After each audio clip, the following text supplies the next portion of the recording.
Baik, selamat siang Kak netizen. Selamat bertemu kembali di side session kali ini. Hari ini komunitas bisnis keluarga Connectpedia berkolaborasi dengan GB Laras Imbang. Selamat siang Bu Maria. Hadir pula CEO SLC Marketing Bapak Dr. Sandi Wahyudi. Selamat siang Bapak. Siang Mbak Iya. Andani. Selamat siang Connectizen. Jadi hari ini memang kita mengangkat sebuah topik yang penting untuk dibahas ya netizen. Kita akan bahas decision clarity, transformasi GPT laras imbang di tangan generasi ketiga. Jadi hari ini kita akan membahas begitu bagaimana sih sebuah bisnis keluarga bisa bertahan, berkembang, dan bertransformasi hingga generasi ketiga. Nah, di tengah ini Bu Maria ini merupakan chamber juga atau member dari komunitas bisnis keluarga Connectpedia. Agar teman-teman atau netizen kenal lebih lanjut, kita langsung berkenalan aja. Silakan Bu Maria, boleh perkenalkan diri. Ini dikenalkan nama gitu ya. Iya, menyapa netizen gitu. Oh, netizen. Iya. Oke, panggilannya oke. Hai netizen, nama saya Maria Sumargo dari GBT Laras Imbang. Ada lagi yang ingin GBT itu apa? Iya. Ada yang penasaran. Oh, oke. Apa? Jadi soalnya ada gereja GBT Mawar Saron. Nah, itu. ya, jadi GBT Laras Imbang ini singkatannya dari nama kakek saya, gitu, dari Bu Binti, gitu. Jadi kita ini perusahaan yang fokusnya di otomotif, ya, bengkel mobil yang lebih spesialisasinya scoring balancing. Dari tahun 1951. 1951. Wah, sudah lama banget ya Bu ya. Tentunya sudah 75 tahun lebih. Kalau boleh tahu per hari ini sudah ada cabang tentunya ya, nggak hanya di Surabaya. Kalau boleh di-spill ke netizen, mungkin ada yang lagi di luar kota gitu, bisa disampaikan Bu di mana aja tuh. Oke, di GBT sendiri kita ada 15 outlet, itu Jawa Bali.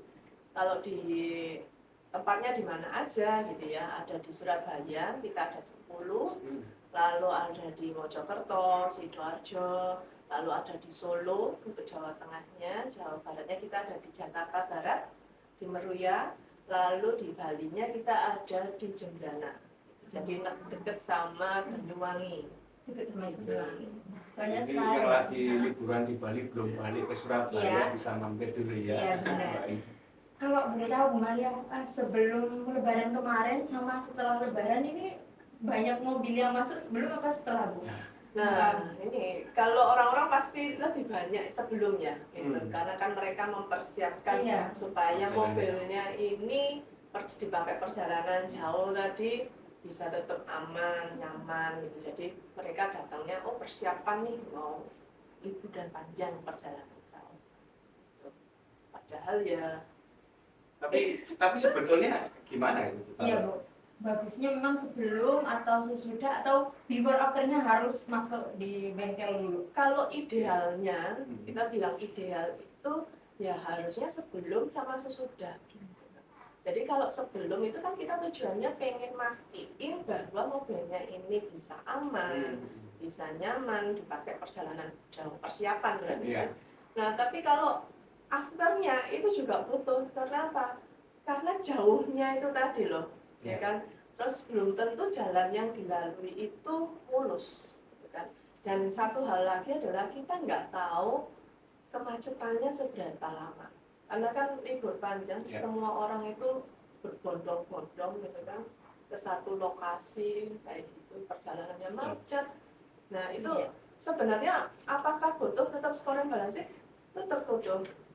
Kayak gitu, karena kita nggak tahu tadi ya, saya bilang satu yang pasti perjalanannya jauh banget, yang kedua kita nggak tahu macetnya kayak apa, yang ketiga jalan yang kita lalui ini loh nggak selalu mulus kan. Nah itu yang bisa mempengaruhi dari scoring balancing. Oke, jadi gitu ya netizen, jangan lupa bukan hanya sebelum aja memastikan kendaraan kalian, tapi juga after Lebaran kita juga perlu memastikan kendaraan kita, mobil kita gitu. Nah, setelah Bu Maria kita juga boleh satu nyeletuk. Boleh. Andani. Mobil harus dicek, tapi jangan lupa kalau Anda waktu Lebaran kayak saya makan banyak, nah ini waktunya untuk bakar lemak lagi. Iya. Karena makan banyak ya Pak ya. Itu terus lupa diri, naik kilo. Iya. Nah, kita tadi udah ngobrol banyak sama Bapak di sebelah kanan kita, tapi kita belum kenalan di dalam. Boleh deh Bapak, boleh silakan berkenalan dulu. teman-teman, saya DSP Dr. Sandi Wahyudi, CEO dari SLC Marketing Inc., founder komunitas bisnis keluarga Connectpedia. Ya. Jadi mungkin aku juga mau perkenalan lebih dalam ya. Jadi Dr. Sandi Wahyudi ini CEO SLC Marketing yang bergerak di bidang riset pasar, kemudian konsultasi bisnis, pelatihan dan juga sertifikasi.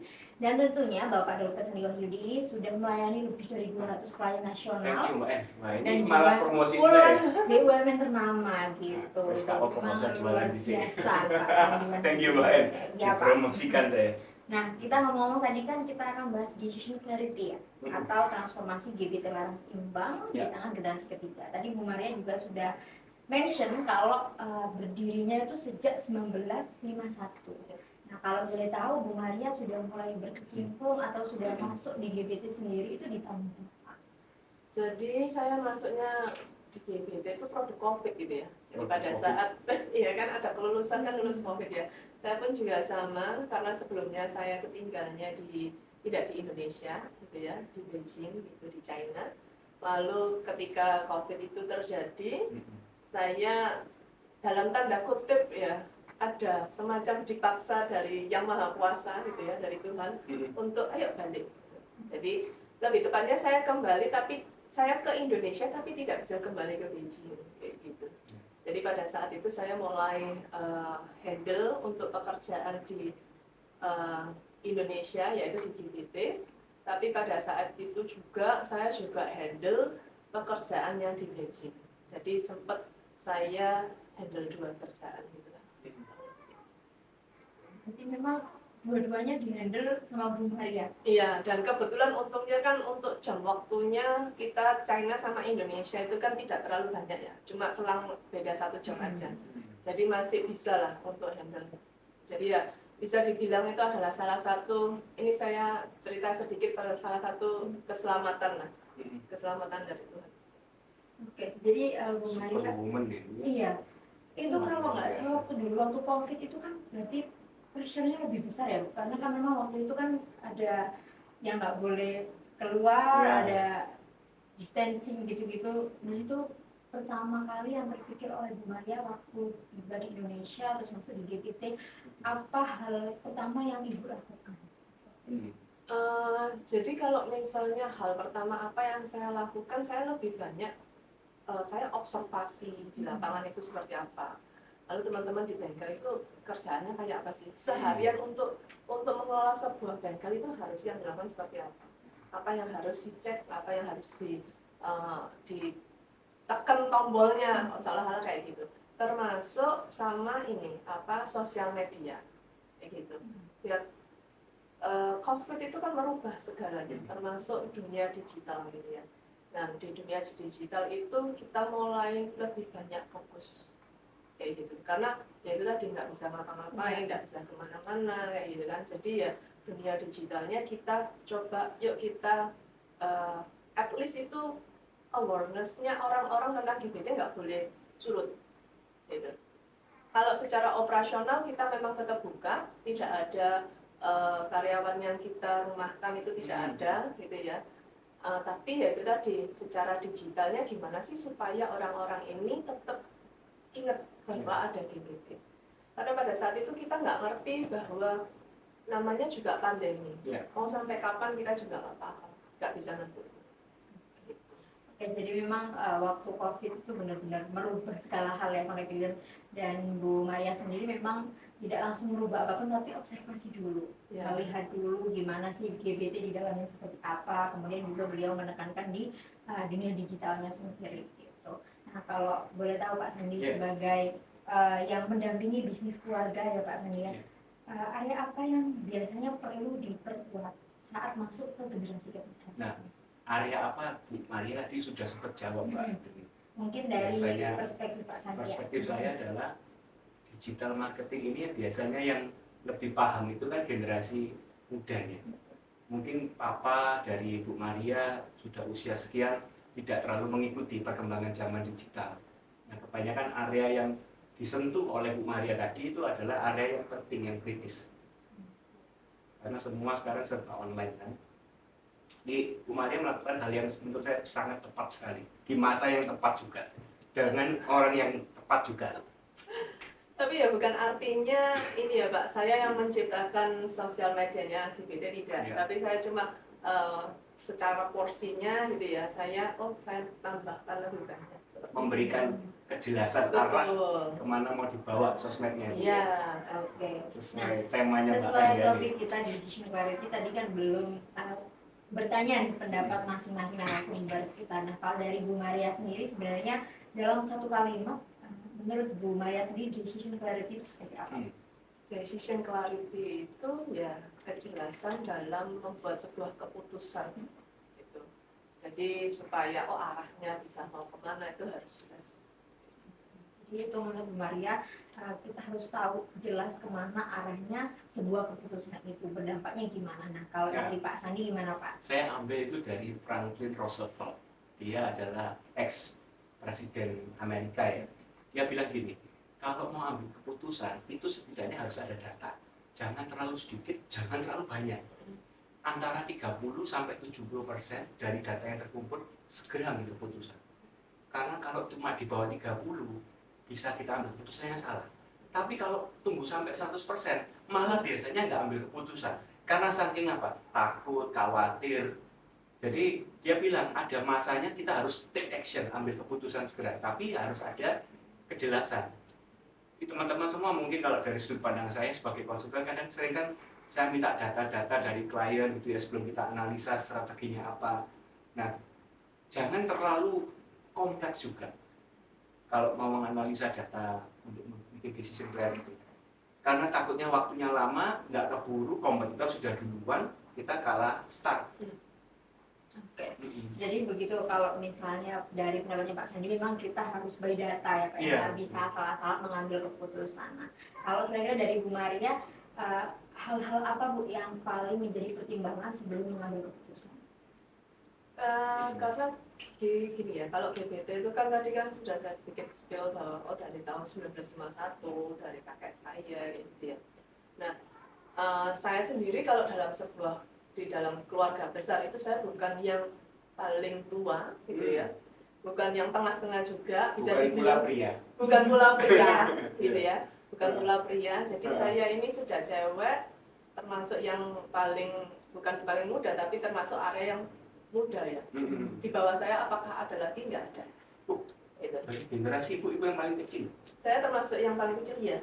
Gitu. Jadi gimana caranya ya saya mesti ya itu tadi kenapa saya banyak melakukan observasi karena untuk mempelajari sejarah 75 tahun gitu kan ya. Itu harus dipelajari apakah hanya bisa dalam sekejap kan nggak mungkin. Kayak gitu. Jadi saya pun akan banyak bertanya pada yang senior gitu ya. Termasuk yang pasti adalah bapak saya gitu ya, generasi kedua dari GBT gitu. Itu paling nggak saya ngerti, at least saya bisa masuk ke dalam dunia pada saat itu terjadi. Jadi biasanya saya akan nanya dulu, diskusi dulu kayak gitu, sebelum saya membuat sebuah keputusan. Bukan artinya apakah keputusannya itu ditentukan oleh para senior ini, tidak. Tapi paling enggak, karena tadi Pak Sandi juga sempat bilang, harus ada datanya, kayak gitu ya. Nah itu yang saya coba ambil ya. Saya coba untuk gali ceritanya seperti apa, kalau memang ada data, keluarkan datanya, kayak gitu. Kalau misalnya kita bikin suatu kebijakan seperti ini, apakah cukup bergejolak, kayak gitu. Ataukah, enggak apa, ini baik-baik saja. Karena ya itu tadi yang saya bilang, saya ini sudah cewek, termasuk yang paling kecil pula, kayak gitu. Jadi ya, untuk mempelajari histori 70 tahun at least itu ya, saya butuh banyak. Dalam setiap mengambil keputusan memang pasti selalu observasi dulu, kembali diobservasi lagi, didiskusikan begitu ya Bu. Nah, ngomong tentang histori, gimana Bu Maria ini tetap menjaga histori tapi juga tetap mendatangkan inovasi? Namanya bisnis keluarga itu buat saya adalah memang value-nya itu adalah di keluarganya itu sendiri gitu ya.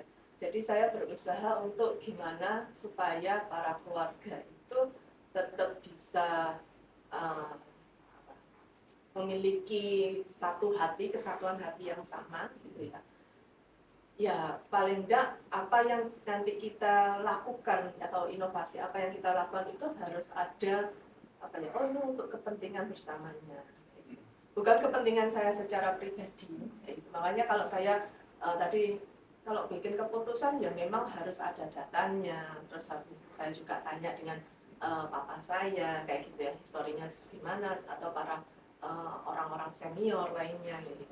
Tapi saya juga menambahkan apa sisi kerohaniannya gitu. Karena saya ini kan Katolik gitu ya. Jadi saya suka kayak doa ke adorasi gitu ya. Lalu doa ke Gua Maria kayak gitu. Itu supaya saya ketika membuat keputusan dengan disertai semua informasi, data, cerita kayak gitu itu ya berusaha untuk menjadi yang terbaik. Gitu. Memberikan yang terbaik tapi bukan oh ini maunya saya, tidak gitu. Karena ada dasar rohaninya itu sedikit gitu ya. Jadi saya pengen mengikut sertakan juga bahwa apapun yang terjadi itu adalah pasti untuk kebaikan bersama, untuk kebaikannya juga, untuk kemuliaan Tuhan juga kayak gitu. Itu yang saya percayai ya. Jadi nggak hanya melibatkan sesuatu yang terlihat aja ya Pak Sandi, tapi juga sesuatu atau hal yang memang diyakini begitu ya Pak ya. Dan memang kan membawa keputusan ini kan keluarga besar, otomatis kan memang nggak bisa disesuaikan dengan diri sendiri, pastinya banyak hal-hal yang perlu diperhatikan juga gitu ya. Baik, nah Pak Sandi secara umum, ketika bisnis keluarga ini masuk ke generasi ketiga Pak ya, sebenarnya potensi apa yang besar, tapi biasanya jarang untuk dilakukan atau belum dimaksimalkan? Kalau dari sudut pandang marketing, potensinya itu adalah brand awareness, Mbak. Brand awareness itu artinya brand itu sudah banyak orang yang tahu. Terkadang banyak orang tahu, tetapi mereka masih tidak atau mungkin belum pernah atau mungkin hanya sekedar tahu. Nah, potensinya adalah bagaimana mereka tahu ini, nilai dari brand ini bisa dioptimalkan lagi.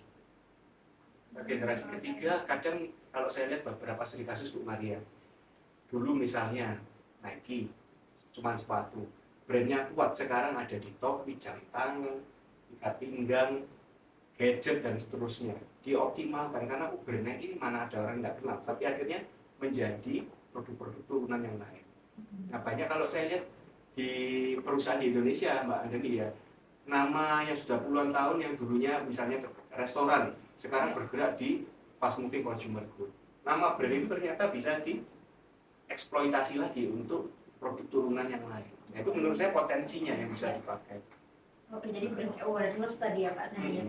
Nah, kita flashback sedikit Pak Sandi. Ketika seorang leader memutuskan sebuah hal atau memutuskan sebuah sesuatu, gimana sih Pak biar leader ini nantinya percaya diri bahwa apa yang diputuskan ini memang sudah sesuai, dan bagaimana caranya biar jernih saat mengambil keputusan kita. Kalau dari Bu Maria sendiri kan tadi tidak hanya mengandalkan Tuhan juga dari sisi spiritualnya. Kalau menurut Pak Sandi? Kalau dari sudut pandang marketing, memang data yang kita collect itu kan data internal. Seringkali harus di cross check sama data dari eksternal. Nah, tugas seorang leader adalah bisa memetakan mana yang kita kelemahan, kekuatan kita yang kita saat ini punya dibandingkan dengan peluang atau mungkin threat atau ancaman yang ada di depan. Jadi memang harus seimbang, balance ya Mbak Ini ya, antara kekuatan kelemahan kita dibanding peluang ancaman yang bakal kita hadapi. Seringkali leader diminta diperas otaknya, ya harus tetap berdoa juga ya. Mana peluang yang bisa saya ambil ya dengan kekuatan yang saya punya? Mana ancaman yang harus saya hati-hati dengan kelemahan yang saya punya ini? Saya harus tutupi kelemahan saya apa supaya ancaman ini bisa saya redam. Nah, ini yang kadang harus ada di dua kaki di dalam kuat, kaki di luar kuat juga, harus seimbang. Analisis SWOT. Analisis SWOT ya betul, strength, weakness, opportunity sama threat. Oke, jadi memang banyak tools-tools yang bisa dipakai ketika kita memutuskan sesuatu. Kembali lagi ke yang tadi ya, bahwa data itu menjadi hal yang paling penting. Nah, kalau Pak Sandi, kalau dalam konteks market sendiri ya, seberapa penting sih sebenarnya kita untuk memahami ulang posisi brand dan pangsa pasar saat terjadi transisi? kepemimpinan, misalnya dari generasi kedua ke generasi ketiga atau nantinya dari generasi ketiga, keempat hingga seterusnya. Kebanyakan perusahaan paling mudah itu saya lihat melakukan rebranding. Logo yang lama dulu jadul banget ya. Mbak Andani tahu, iPhone, Apple itu kan logonya simple. Iya. Awal tahu logonya Steve Jobs bikin kayak gimana? Nah, coba nanti teman-teman Connectivision browsing ya.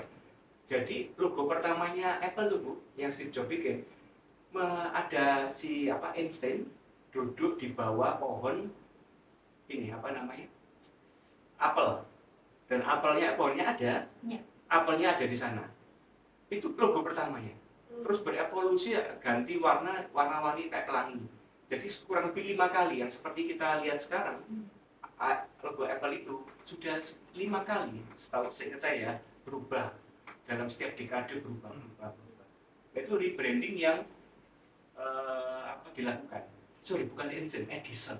Newton, sorry. Ya. Thank you. Saya kok merasa ada yang keliru ya. Hukum Newton, gravitasi. Thank you. Ini di belakang saya tim saya luar biasa. Bukan ya Newton ya. Perlu ada regenerasi atau rebranding logo yang paling mudah dilihat oleh konsumen. Tetapi terkadang jangan lupa secara internal nggak cuma ganti logo, tapi ganti budaya kerja, ganti SOP, ganti penilaian kerja. Karena sudut pandang luar kan sudah mulai, ada yang beda nih. Teman-teman mungkin Matahari ya, ganti Suko ya, ada 2 brand itu kan. Kita kan ganti kemasannya, ganti retailnya lebih mewah, lebih kelihatan loh. Tapi internalnya saya yakin juga sedang dibenahi. Artinya kita membangun 2 sudut pandang ya. Eksternal kita kasih tahu kita sedang berubah, internal juga kita harus berbenah. Menurut saya itu jawabannya untuk Mbak Ina. Jadi memang ada 2 sisi Pak ya. Sisi internalnya juga, tapi juga sisi eksternal gitu. Nah, kita kembali ke Bu Maria. Tadi kan sudah dijelaskan ya Bu ya, bahwa banyak sekali perubahan-perubahan yang terjadi mulai dari setelah diobservasi, kemudian meningkatkan dari segi digitalnya. Nah, kalau perubahan yang sudah Bu Maria lakukan 5 tahun ini, 5 tahun lebih, dampak yang paling terasa setelah perubahan-perubahan ini? Sebenarnya kalau dibilang dampak itu ya tidak secara signifikan seperti apa gitu ya. Karena ketika saya masuk ini kan yang saya rasakan itu adalah yang banyak terjadi itu adalah hal-hal yang banyak kita tidak bisa prediksikan, dan itu secara global, gitu ya, internasional, sampai COVID. Gitu. Terus habis itu yang terbaru ini kan perang, gitu kan? Perang yang tiada henti, gitu ya, mulai dari perang yang dari negara mana sama mana, terus sekarang perang sama negara mana sama mana, kayak gitu ya. Jadi ketika saya masuk itu adalah kondisi yang bisa dibilang secara dunia pun tidak sedang baik-baik saja. Lalu dampaknya seperti apa? Ya saya sih secara puji Tuhan gitu ya. Saya puji Tuhan kalau GBT itu tidak langsung terjun payung gitu ya. Karena kalau saya mendengarkan bisnis-bisnis teman saya yang lain gitu ya, itu mereka itu banyak, sudah dari sini kayak beneran terjun payung gitu loh. Dan saya sih masih bisa bersyukur gitu ya, bahwa orang-orang itu masih ingat dengan GBT, dan kita juga berusaha untuk menjaga trust-nya para pelanggan itu ya. Karena namanya trust nggak bisa dibentuk sehari 2 hari, ini puluhan tahun yang tetap harus kita jaga, walaupun dengan kondisi dunia yang tidak meyakinkan juga, dengan penuh ketidakpastian ya gitu. Jadi ya kita sih berusaha ya seperti itu, menjaga kepercayaan pelanggan juga, kualitas juga berusaha untuk tetap dijaga. Jadi kalau dibilang saya itu bersyukurnya itu ya tidak sampai terjun payung, walaupun itu saya bisa bilang apakah dibilang bisa turun, ya ada turunnya gitu ya. Namanya bisnis juga ada turunnya, ada kalanya turun. Cuma saya bisa bersyukur bahwa tidak sampai terjun payung gitu. Jadi memang itu tadi saya sempat mendengarkan juga bahwa Bu Maria juga sempat mention nih Connectivision bahwa ketika turun ataupun naik dalam perusahaan tidak pernah mem-PHK karyawan. Ya. Kalau cara ibu menyatukan visi dengan tim, apalagi yang beda generasi gitu ya, pasti kan berbeda gitu. Nah, itu gimana cara nyatuinnya Bu Maria? Itu juga tantangan saya di awal-awal gitu ya. Saya merasa waduh ini kok nggak nyambung gitu ya. Saya itu cuma akhirnya saya tidak mau berkompetisi dengan mereka gitu ya. Karena buat saya mereka pun juga ikut serta membangun sebuah perusahaan ini gitu. Mereka juga tidak salah juga gitu. Saya pun juga tidak merasa salah gitu, tapi memang situasinya yang memang harus mengumpulkan kita semua di satu situasi yang baru ya. Saya sih cuma membuat mereka bahwa kalau memang memang senior bisa dikatakan senior dan bisa memberikan contoh ya kenapa enggak. Jadi saya lebih menekankan bahwa ya dalam tanda kutip jadi seperti role model gitu, menjadikan mereka seperti role model. Karena kalau memang bibitnya bagus gitu ya, mereka pun juga akan memberikan ilmu-ilmu itu juga baik gitu ya, bukan ngajari yang keliru gitu. Saya cuma berpedoman bahwa papa saya memberikan atau mencetak para orang-orang kerjanya, tim kerjanya ini dengan ya begitu baik gitu ya. Nah, kalau memang value-nya ini bisa turun, berarti mereka pun ketika mengajarkan kepada yang lebih muda, jadi mereka menjadikan dirinya sebagai role model. Kayak gitu. Jadi saya sih tidak berusaha berkompetisi gitu ya, tapi saya berusaha untuk ya saya gandeng mereka gitu, dan saya berusaha untuk lebih baik saya fokus di hal yang lain karena kalau saya harus berkompetisi di bidang yang sama, ya sorry, saya pasti kalah. Gitu ya. Kalah jam terbang. Kalah jam terbang. Betul. Jadi ngapain saya harus berkompetisi? Ya. Itu yang saya pikirkan di awal-awal. Apakah saya pernah terjadi konflik? Pernah. Gitu kan.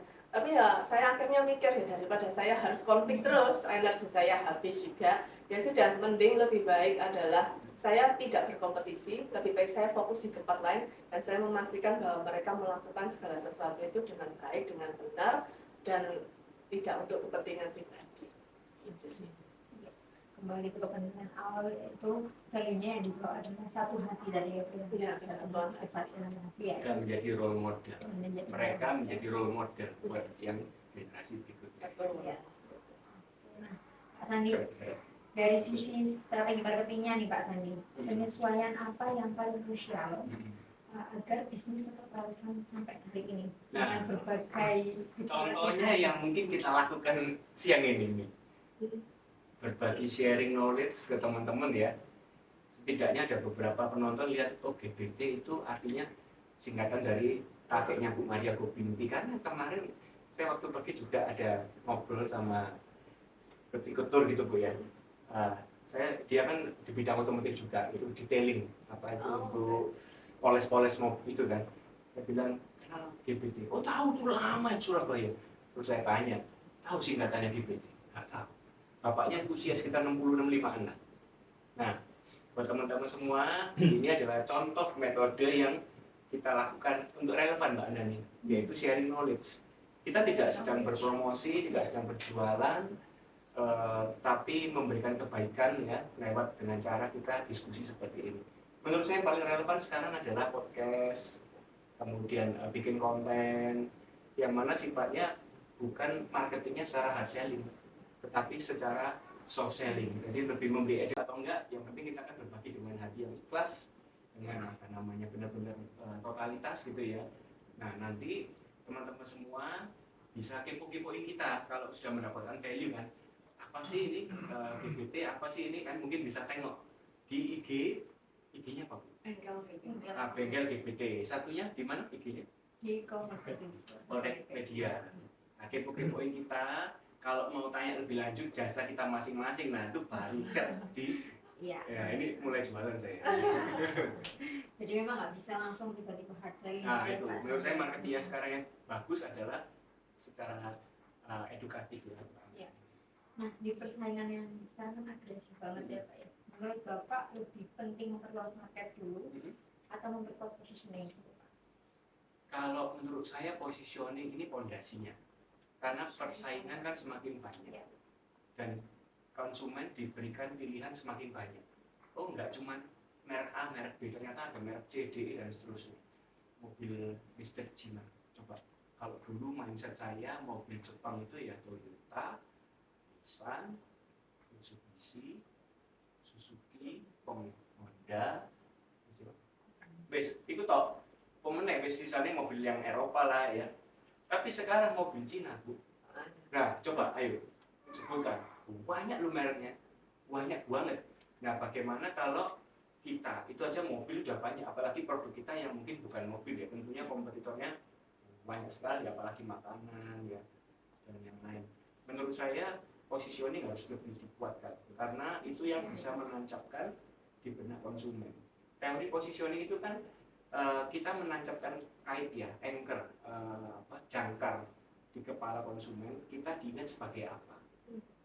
Jadi yang perlu dikuatkan adalah ingat apa, ingat GPT, ingat apa ini sing pernah minum teh botol sosro itu ya. Nah, dia sedang mempositioning apapun makanannya, minumnya teh sosro. Nah, apapun jenis mobilmu, bengkelnya GPT. Nah, gitu ya. Nah, misalnya ya, butuh jasa konsultan marketing, ingat SLC marketing. Nah, positioningnya harus kuat. Yang menurut saya itu yang sering disampaikan ke audiens. Bedanya apa kita dibandingkan yang lain.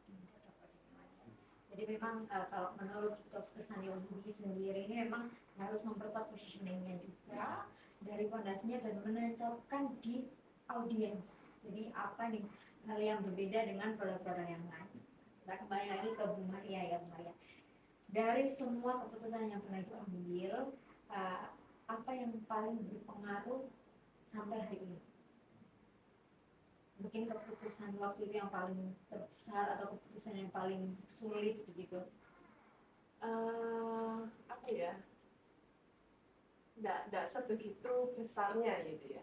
Cuma pada saat itu saya pengen cerita adalah yang lucu itu kan tadi saya sempat cerita bahwa apakah saya pernah terjadi konflik dengan mereka yang lebih senior gitu ya. Saya pernah terjadi konflik tapi tidak hasilnya damai. Baik-baik aja. Tapi ada juga yang saya nggak berkonflik tapi malah pergi. Jadi saya sempat ditinggal di awal-awal itu, saya sempat ditinggal 3 orang bisa dikatakan senior gitu ya. Walaupun bukan yang lebih, apakah ada yang lebih senior lagi, ada. Tapi ini buat saya sudah senior gitu ya. Jadi pada saat itu saya ditinggal, jadi saya sempat bingung gitu kan. Dari 6 mekanik saya ditinggal 3 dari di satu outlet itu, terus saya bingung. Apa ini? Separuh itu ya. Separuh ya. Itu. Padahal itu saya tidak terjadi konflik dengan mereka. Iya. Yang saya konflik dengan orang yang senior malah tidak terjadi apa-apa. Jadi buat saya pada saat itu saya mikir bahwa Tuhan apa yang harus saya lakukan itu ya. Ya saya harus cari lagi kayak gitu kan, training lagi kayak gitu. Tapi ya puji Tuhannya ya bisa dilalui dan semua baik-baik aja. Tidak sampai yang kalau ditinggal terus nggak bisa apa-apa dong. Enggak. Ternyata ya bisa dilalui. Jadi keputusan apa pada saat itu ya saya sih lebih ke ya sudah kalau memang harus terjadi maka terjadilah, maka kita harus membenahi hal yang baru lagi. Mulai recruitingnya berarti harus kita karena buat saya SDM itu kan juga salah satu aset ya. Jadi saya benar harus milih dengan benar itu dan ditempatkan di tempat yang benar juga. Jadi saya untuk recruiting itu lumayan saringannya lumayan cukup kuat gitu ya, selektif gitu ya, cukup selektif itu karena saya percaya bahwa kalau saya milihnya sudah benar gitu ya dan tinggal di ibaratnya di training, kalau tanaman itu dikasih pupuk, dijaga gitu ya dia akan memberikan buah yang baik juga. Gitu. Karena bijinya udah benar. Bijinya udah benar. Saya mempercayai hal seperti itu. Jadi betul benihnya sudah benar. Jadi ketika saya bikin keputusan ya saya mikirnya adalah kita mesti benar dulu recruitingnya, milihnya mesti pas. Ya. Itu yang saya. Jadi SDM menjadi fokus. SDM menjadi fokus. Hasilnya karena kan lebih ke jasa Bu ya. Betul. Oke. dari Pak Sandi nih, pesan untuk generasi penerus ya Pak ya, penerus bisnis keluarga khususnya yang sedang menyiapkan arah strategis perusahaan khususnya dalam menghadapi dinamika pasar dan kompetisi Pak, pesan khususnya untuk generasi. Oke, saya ada 3 kata. Pertama adalah unlearn, learn, dan relearn. Nah, mungkin itu bisa jadi key point ya. Unlearn, ibu sekolah di luar negeri, pulang ke Indonesia, ya, unlearn semua yang pengalaman di sana, mau belajar lagi, learn dari para senior yang mungkin jam terbang lebih tinggi, tapi mungkin secara akademik, secara logika, mungkin ibu jauh di atas mereka, tapi ibu mau unlearn dan mau learn dari para senior dan terus melakukan relearn, yaitu belajar hal baru, melakukan inovasi, ekspansi, dan seterusnya. Jadi generasi ketiga biasanya Mbak, dari saya lihat itu cuma terima apa jadi dari orang tua, dari kakek orang tua, tinggal neruskan. Kebanyakan lupa bahwa bisnis ini naik turun. Ketika dia dapat tahtanya awal ya, wah dalam keadaan bagus. Dan orang tua nggak pernah cerita, dulu papamu pernah jatuh, pernah bangkit lagi. Terus ketok aneh nak UAB dihajar royal ya, nggak pernah mikir pokoknya butuh apa, oke. Nggak tahu jatuh juga karena dia belum unlearn bahwa yang dia pelajari di kampus ya belum tentu sesuai dengan yang di lapangan. Dia harus mau mengosongkan dirinya, mau untuk humble ya seperti Bu Maria, mau untuk benar-benar egonya ditekan, mau belajar dari orang lain. Nah itu yang menurut saya rahasia utama, karena logikanya kuat, prestasinya hebat, kadang lupa diri bahwa dia tidak lagi di langit, dia lagi di bumi. Ya masih ketemu orang-orang yang mungkin beda pandangan, tapi dia harus mau turun. Ya kalau ini mau teman-teman pasca ya, ini juga dinamika pasca ya. Buat teman-teman Kristiani Katolik ya, ini sekilas Yesus datang untuk mati ya, untuk itu kan, mau mengosongkan diri, ini malah penginjilan saya. Ya, oke. Ya, ini bukan tadi puasa, saya tawari minum enggak Pak? Puasa lah, ini lagi persiapan pasca ya. Jadi memang pesan Pak Sandi itu 3 tadi ya Pak ya, learn, dan relearn. Jadi memang nggak pernah berhenti untuk belajar. Ya seperti yang sudah di obrolan kita tadi dengan Bu Maria, bahwa setiap keputusan apapun itu pasti butuh dengan inovasi, kemudian dilihat datanya, kemudian disesuaikan juga dengan keluarga karena memang memulai bisnis. Nah kalau dari Bu Maria ke depan apa harapan atau visi besar untuk GBT Gimana kalau boleh disampaikan? Jadi pada saat saya masuk itu kan GBT belum ada di luar Pulau Jawa. Jadi cita-cita saya adalah GBT nggak boleh cuma di Surabaya aja. Gimana ya caranya supaya GBT itu bisa berkembang nggak cuma di Jawa, nggak cuma di Surabaya aja, dan muncullah Bali, gitu ya. Walaupun itu deket gitu ya, kan cuma Jawa sama Bali cuma tinggal nyebrang gitu kan, ya tapi tetap di luar Pulau Jawa kan gitu ya. Jadi buat saya visinya adalah gimana caranya supaya GBT nggak cuma dalam tanda kutip jago di kandang, gitu, tapi bisa juga memberikan pelayanan itu lebih jauh lagi sehingga bisa dinikmati banyak kalangan juga yang di luar Pulau Jawa. Ya, sampai seluruh Indonesia nanti ya. Amin. Ya. Oke, kita doakan ya Pak ya. Sama-sama.